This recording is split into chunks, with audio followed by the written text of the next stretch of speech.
In 2017, we got War of the Planet of the Apes, which was a sequel to Dawn of the Planet of the Apes, which was a sequel to the 2011 reboot Rise of the Planet of the Apes, reboot slash prequel. So now, 7 years later, 2024, we have the latest movie, Kingdom of the Planet of the Apes. The first, that original prequel trilogy is fantastic. So this movie has a ton to live up to, and let's talk about whether or not it does.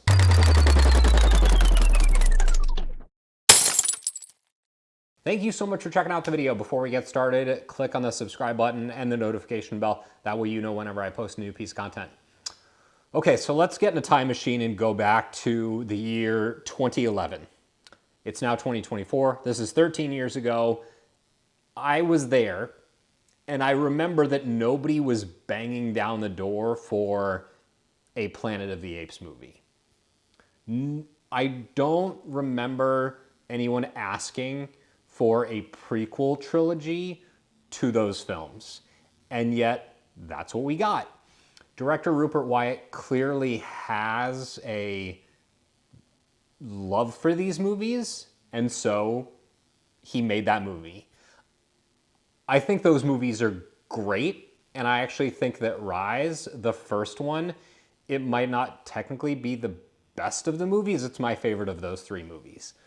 I love that he not only created this very deep and structured world around what would become of our planet leading to the Planet of the Apes, but it felt very grounded.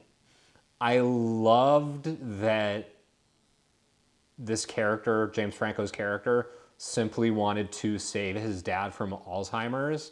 I felt that it really gave the film an emotional core and center that carried over through everything. Like this love of family, this care for others. He was like this well-meaning guy who was involved in some pretty catastrophic mistakes that led to the end of the world. But I liked that motivation that he had felt very real. And I think that made that movie in particular work. I loved Andy Serkis's performance. I loved John Lithgow's in that movie. I love the moment at the end when Caesar speaks.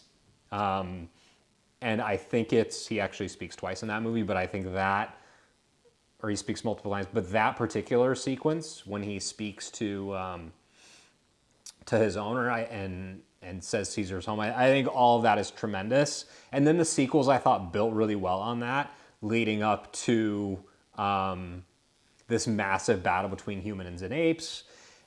And so, long story short, those movies are tremendous, and if you're going to make a sequel, you can't screw it up. You just can't. So I watched the trailer for this a couple months ago and had negative interest in the movie. I was like, this doesn't look any good at all. I have no idea what it's about. The special effects look great, but once again, who is asking for this? And I'm pleasantly, not just pleasantly surprised, but pleasantly floored and blown away by how great this movie is. When I found out Wes Ball was directing it, I was like, I don't have any interest in this at all. He did the Maze Runner trilogy, which I think I've seen 2 of those movies, the first one and the second one. I couldn't tell you a single thing about any of them. So this movie has to fast forward 300 years into the future, which is smart, but in doing so, it has to fill in the gaps between what happened then and now. And it also has to create something that feels fresh and brand new. And it has to do that with all new characters and an all new creative team. Andy Serkis is not involved with this, as far as I know. It's a brand new director. It has to start everything over from scratch. And it really, really, really does. It gives us compelling, new, cool characters while still paying homage to that prequel trilogy. Because now we're in actual Planet of the Apes territory, right? We've gotten the prequel out of the way. We've gotten everything that led us up into this moment out of the way.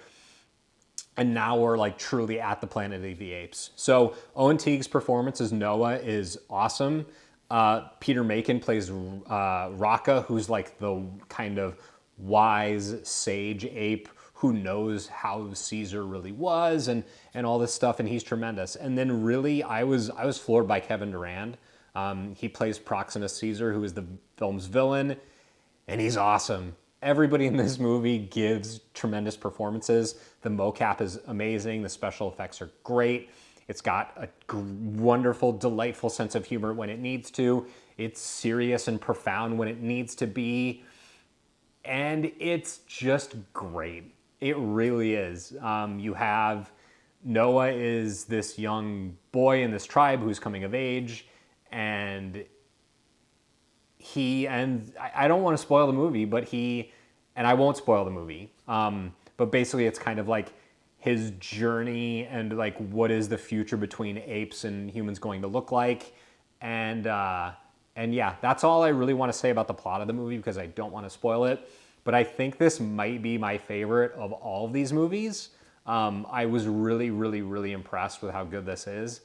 And to have an all-new creative team and have all of those characters long dead and gone, and yet successfully build this new world, I think really is a special achievement. And Ball and his creative team really deserve a lot of credit for this. So great performances, movie looks great, sounds great, music's great.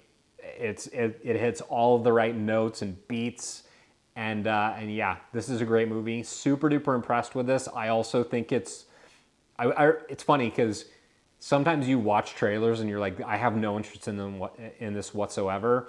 But then the movie comes out and you understand why they didn't tell you what the movie's about, because they don't want to put all of the best parts of the movie in the trailer.